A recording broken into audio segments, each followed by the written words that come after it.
Hey guys, I'm Dr. Phoenix and welcome back to a special episode of my Fit for One. I'm doing for this episode a Fit Beauty feature with the awesome Abiola Abrams. She is the midwife for your inspired life, columnist, and the author of the, oh gosh, my brain froze. I'm sorry. Is this, and it's live. Oh gosh. For Abiola Abrams, the author of the Sacred Bombshell Handbook of Self-Love. So brain freeze right there. But I'm sorry I kind of screwed up your intro, but you're still awesome. That doesn't change that. And today I'm having you here to talk about some fit beauty topics, basically self-love, having you share your fitness and weight loss journey, which a lot of people may not even know that because you just look amazing and awesome. And I think people make the assumption that you've always been this tiny, petite, cute little thing.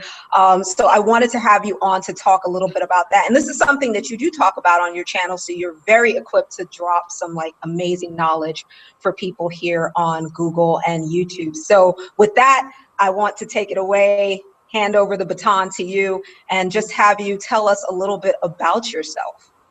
Oh, thank you so much, Phoenix. This is so awesome. Thank you so much for featuring me, for interviewing me, for making me a part of your conversation. And just so you know, it's a long book title, so it's all right to stumble over it. I probably stumble over it. It's a long title. Yeah, I had a serious brain fart right there. Yeah, it's a lot. Sacred Bombshell Handbook, Self-Love. It's a long title. So now, what was the first question? What did you ask me? So if you could tell us, I know I gave like a bit about you, like a synopsis, an author synopsis of you. If you could tell us a little bit about yourself and then also segue into your fitness and weight loss journey, any story that you'd love to share. Sure, absolutely. I am an empowerment coach. I'm an author. I host, as you alluded to, also a YouTube channel and podcast called the current web series I have is called Spiritpreneur School. And the reason why I call myself the midwife for your inspired life, or a self-worth midwife, is that I really strongly believe that my calling, my purpose for being on this planet, you know, and I think you can relate to this a bit, is about helping women to awaken to who they are and helping us to be able to get unstuck in those areas of our lives where our own belief systems tend to block us and hold us back. And so I very firmly believe that this is the work that I was born to do. And, you know, like you, I am blessed to be doing it over a number of platforms. So that's books and blogs, but also, you know, TV and web series broadcasts. And I have an advice column also for Essence. So a number of different places, but it's the same exact thing that I do wherever I am. Awesome, awesome. Okay, so now let's talk a little bit about your fitness journey and or weight loss journey. If you have a story that you'd like to share, if you were at one point overweight and basically what you did to get to the point where you lost the weight and entered a more healthy space. So if you could share that with us, that would be cool. Yes, well, a few years ago, Phoenix, I actually lost 50 pounds. And, you know, even people who knew me were like, I didn't realize you had 50 pounds on you, just because some of us, you know, particularly women of color, like people say that we carry weight well, you know, or that, you know, they feel like, oh, well, it was, you know, it's all the right places. So what was the problem? Well, the problem is that it may look fun, but it also then is in your arteries, you know, which you know as an MD, and I was very extremely unhealthy. That I grew up not being interested in working out.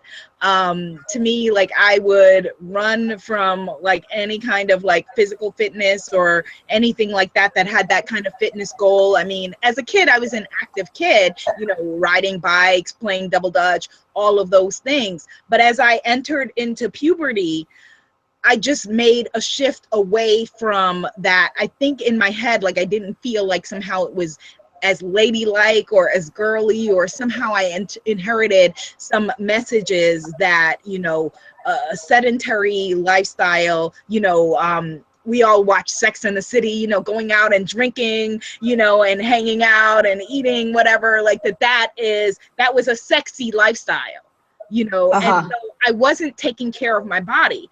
I wasn't doing what I call fundamental self-care. I was doing the self-care on the outside. Like so many women, unfortunately, we spend time on, you know, our nails and our hair and all of those things. But real self-care is taking care of your insides, of your inner body. And I knew that, you know, I started to feel like maybe about 10 years ago, when my mom started to lose her siblings to a lot of preventable illnesses that unfortunately in African-American families, all those things that tend to run in African-American families, I've got them in my family: hypertension, diabetes, you know, all of those things. And I started to lose family members, and I'm very close to my family for things that are preventable illnesses. And so I wanted to find a way to make myself healthier and also to ward off some of those things that were, you know, apparent in my family. But I still was in my own way and didn't know exactly how to go about it, even though I would be on stages giving empowerment speeches to women and be coaching other women about what they should do in their lives. And I started to just feel very hypocritical, you know. And then for me, one of the turnaround moments was that I was on a TV show and I was giving advice. I was there to laser coach, to give advice. And right before we went to air, the producer poked my belly.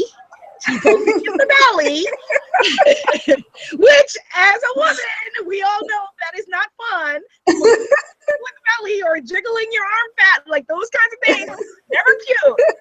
She poked my belly and she basically told me to suck in. She was like, you know, you gotta suck in because like this isn't looking good. That's wow. Like right before we went on air with me giving advice to someone else about their lives. And that for me was like devastating, because I knew how to, once again, how to dress to cover up my weight and dress to cover up my fat, frankly. And so I had been told that the segment was going to be a sitting segment. So I had like a black, whatever I had on was dressed to look good sitting. I was not prepared to look good standing. Now there's something wrong with that. If you know, feel like, okay, well, if I'm sitting, you know, I felt like I could cross my legs and that would hide my belly. And then like I had like a whole thing set up in my head. And then when they were like, okay, you're going to be standing and we're running out of time, so you're going to stand from the audience and blah blah blah blah. And so then the producer told me, you know, like you got to suck in, you know, because basically you're looking pregnant out here. That was not my shining moment, Phoenix. Dr. Pink, that was not my shining moment at all. And even though that part wasn't broadcast, I was humiliated. I felt humiliated. And then one of the guests on the talk show, you know, because it was like, you know, one of those like talk shows where people, you know, we've seen talk shows where the guests are not necessarily most friendly, cuddly person, the people giving them advice. So one of the guests, he said, well, all right, Oprah.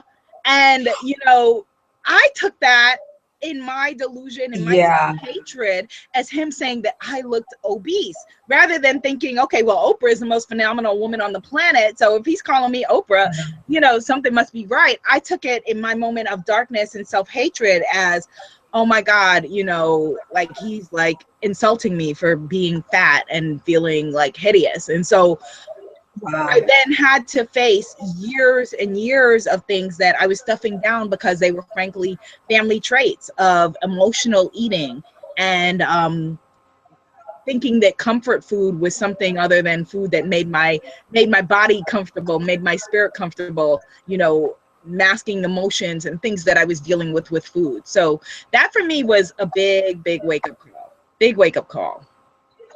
Wow. So what did you do exactly to get you to the point where you started to lose the weight? How did you get educated? Because I find with a lot of people, it's like they're motivated, but now it's like, what do I do? They don't even know where to start. So how did you start? Did you turn to anyone or did you do research on your own? And how did you subsequently start to lose the weight? Well, as a coach, Phoenix, I'm a big advocate of getting help, of coaching.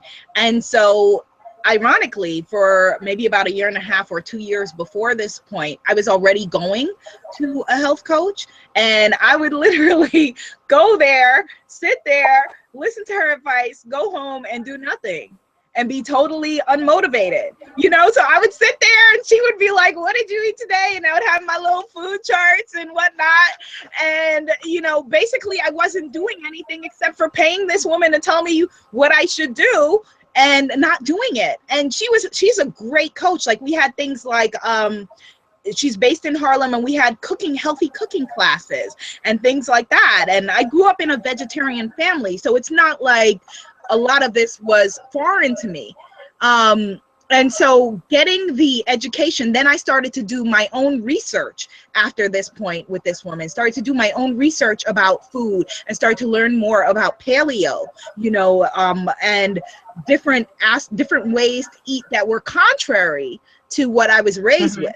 That my father, although my dad, I love him, he's a vegetarian. You can be a vegetarian and be what I consider to be unhealthy. That health rules have changed from when our parents grew up.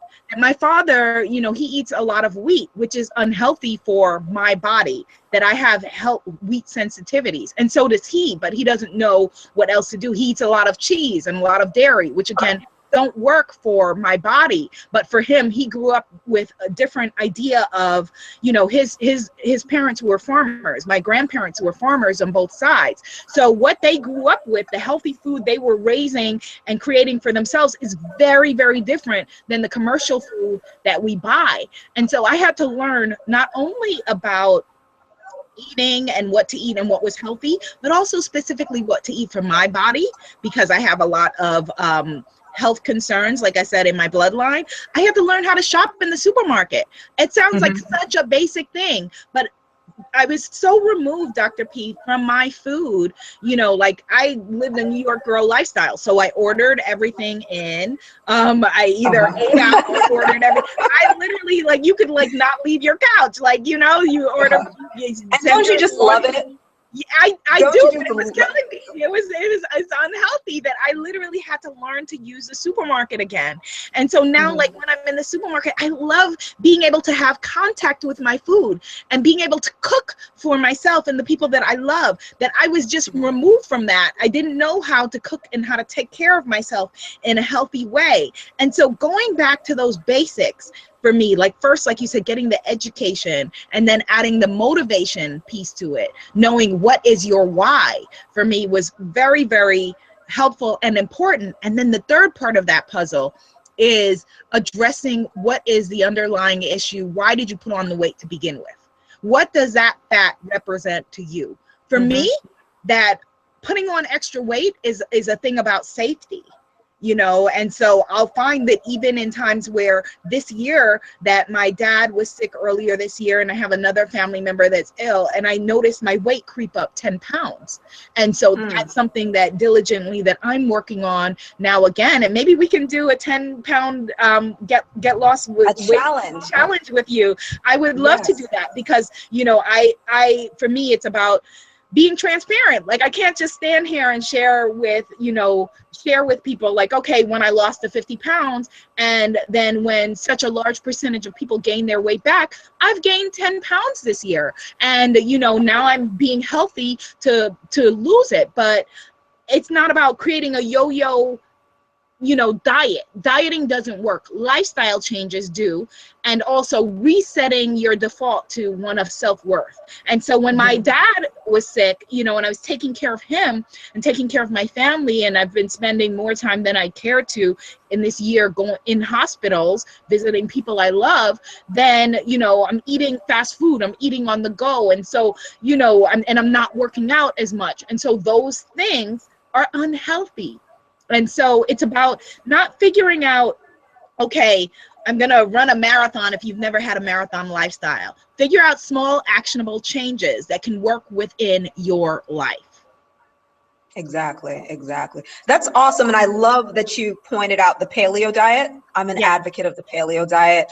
That's something that I regularly kind of highlight on my blog when I do write nutrition articles, and a lot of people have been turned onto that and now researching the paleo diet, which is more of a natural way to live and eat. And one of the things in the paleo diet is dairy, that it points out that people don't realize about the effects that dairy can have on the body. I don't advocate completely getting rid of dairy, but there's some dairy that's just better than others.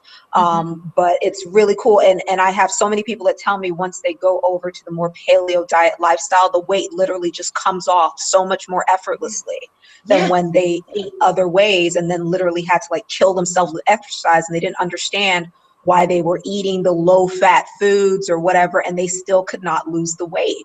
So I think that's awesome that you're on the paleo thing, because I think it's one of the best ways to eat. And there are different ways. I also tell people to keep an open mind. Yes. But I think paleo is definitely up there, especially with nowadays how we're so busy. I find that paleo is one of those ways that can still fit a busy lifestyle. It doesn't require that you get these specialized types of foods, right? Because it's just a more natural way of eating.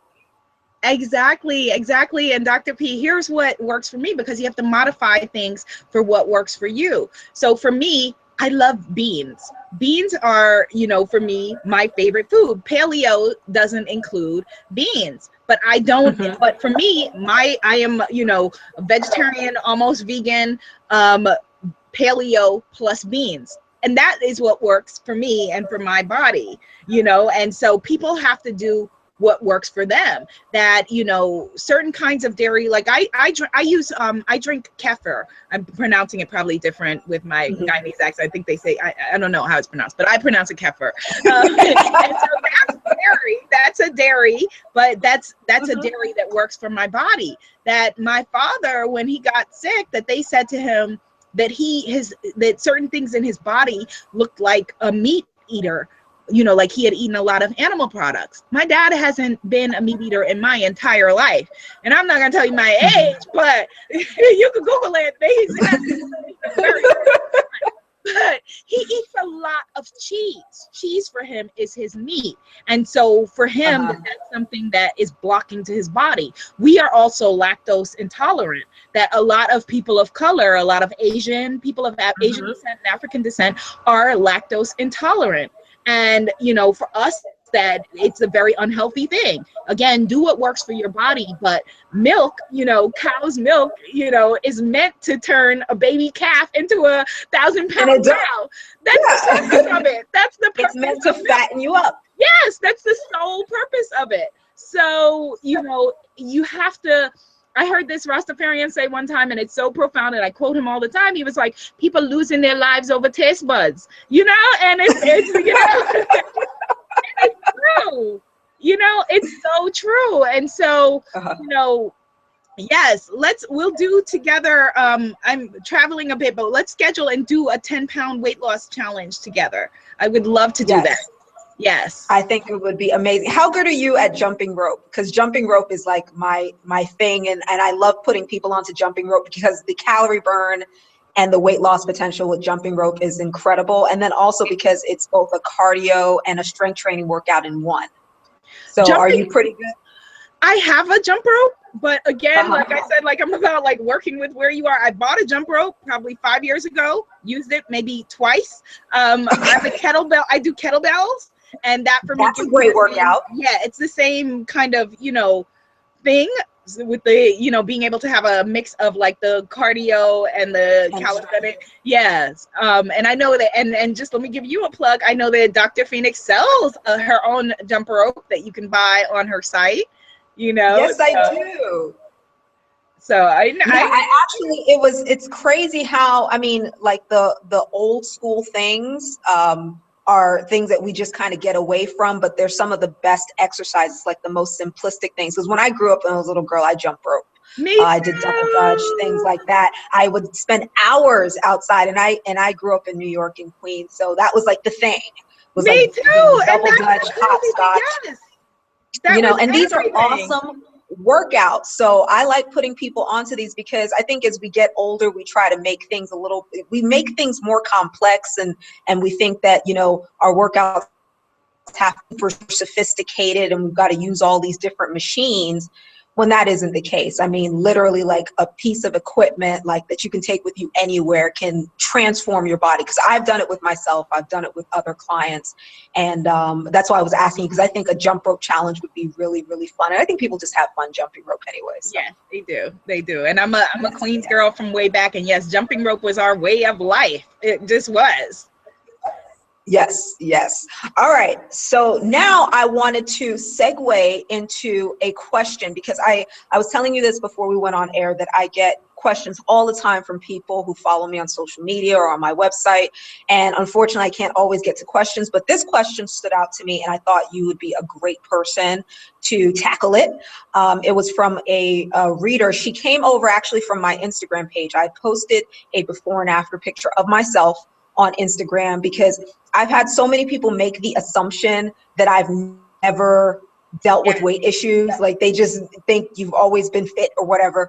And there definitely was a period where I was struggling with my weight, and then a period where I put on a significant amount of weight. I think at that time I was about 165 and I'm 5'2". Wow. So I lost a lot of weight. I'm down now to 119. I hover between like 119 and 122, but I put this picture up on Instagram, and in the caption, I just put a motivational message, not so much focusing on the physical aspect of it, because I think that's something that we always go to directly. We don't really think about the mental component of fitness, which is what's going to carry you through everything. Like if your mind is not there, if you've not made that absolute 100% commitment to it and really said, this is what I'm going to do no matter what, no matter how much it hurts, no matter how early I got to get up in the morning, no matter how much I want that, those fries and that hamburger versus the salad, I'm going to do it. People really need to get themselves in that mental space. And a lot of that is loving yourself. Because I do believe that, and you touched on this, is like we sometimes use the food to cover up emotional pain, to drown out other issues. It's comfort.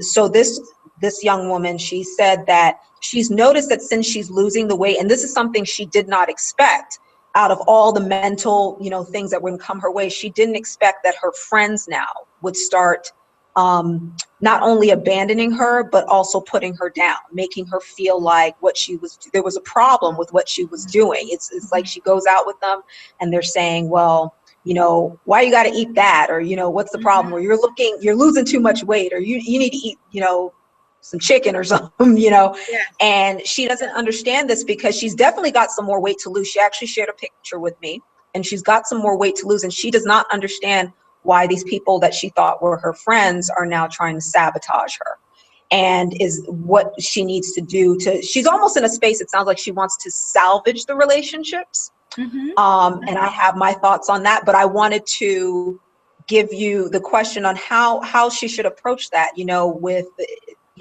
losing the weight and now having to confront possibly losing friends. If that's something you've dealt with, that's part one. I'd like to know if you've dealt with that, and then also how would you advise her to approach it? Sure. I am so glad to have this question, because Phoenix, this is something that I definitely experienced, that as I started to lose the weight, release weight is what I like to say, because, just as a mental shift, that whenever we think of losing something, that it's our instinct to hold on to it. So when I chose to release the weight, the unhealthy weight from my body, that this is something that I experienced in a few different ways. That first, I had friends say to me, because for me, I stopped drinking also, and again, I live in New York, and there are certain ways that we socialize. I stopped with the French fries and certain things that were just a part of the way we socialize over food.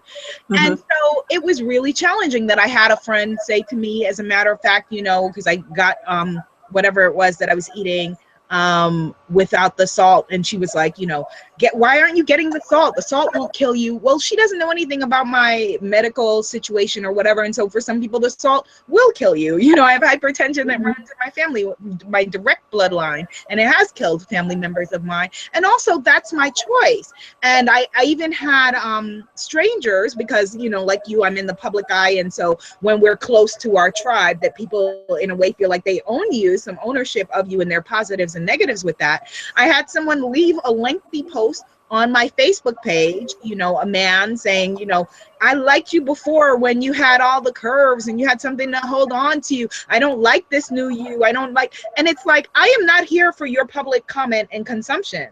You know, like, you don't have to like me. Here's where the problem comes in, that a lot of us as women, you know, and losing weight is completely a self-love game.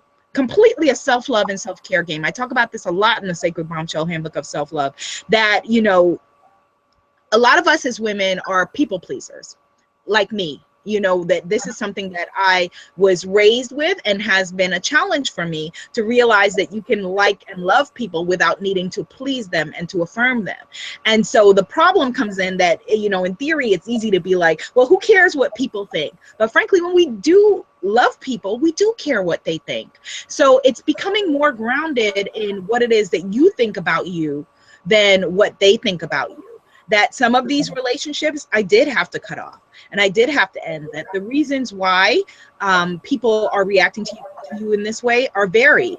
Some of them, you know, and they all think that they're coming from probably a positive place. But some people, you know, have their own challenges that they're afraid to face. For some people, depending on what your weight situation is, maybe you were the fat, funny friend. And so for them, that challenges the status quo and the dynamics of the relationship now that you are someone else physically, you know. And for some people, it challenges their own ideas about what they should eat. And so then they feel guilty, you know, when they see you maybe making different choices about yourself and the choices that they should be making. And there are a myriad of ways reasons why other people are reacting the ways that they are. Here's the important thing. You cannot base your life on what other people's choices are, because no matter what, the only person you can control is you. You can't control your parents, your children, your friends, your spouse, your anything. There's no other person, you know, who is an adult who you can control but yourself. And so there are some relationships. So here's what I would recommend. Have an open conversation with the relationships that you want to salvage. That there were some people that I honestly just stopped hanging out with and didn't feel a need to have a conversation with. And then there are others that I had to have a conversation with. One of them was a family member who said to me, "You're getting too skinny." And I wrote this person a letter because in my culture, you know, as an African American, as an African Caribbean person, people tend to be more comfortable with heavier body weights. And that's a great thing, that we love and respect all different sizes. What's not a great thing is that we're dying of hypertension and diabetes and a lot of different things. That's not cute. And so I had to write this person a lengthy letter and say to them, you know, like, please don't make comments about me, about my body. Don't tell me if you think I'm too fat, too skinny, too whatever, because here are my challenges. Here's what I'm dealing with. And that is not helpful to me. You know, and the person apologized. There will be some people who will apologize, and there will be some people where you'll have to say, here's where we part ways. But what you don't want to do is get into a mindset where you want to please the people around you. So you start to make decisions that are unhealthy for you. You start to, you know, order the fries or order the burger or order whatever it is that you know is not the best choice for yourself in order to fit in with your friends. That's the same peer pressure that has kids on drugs and that sort of thing. We face peer pressure too as adults. But when you ground yourself in self-love and self-worth and ask yourself, if you're about to order, what is the most self-loving choice that I can make, then you'll come from a healthier place. That for me, if I'm going to a restaurant to meet my friends, I go online first and look at the menu before I even get there, so that when I'm there, I know already what the choices are that work for me, that work with what I want to eat.